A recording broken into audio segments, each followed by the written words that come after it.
I'm Haley from Your House Fitness, here to show you a child's pose. So you probably already know it, but if you don't, we're gonna come into a ball on the ground. Couple options for you: coming down onto the ground with your forearms and letting your head rest between your hands.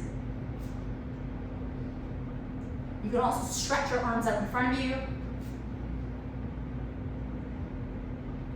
Easy way to warm up into it. I really like adding in the hinges. We rock it forward and back. You can add a little bit of a lat stretch by walking your arms over to the side, gluing your hands to the ground, and pulling back away. This is a really good resting stretch, or a stretch to stretch out your low back. So give it a shot. If you want to learn more, don't forget to check out the article. The link is in the description. Have a super awesome day. Keep stretching.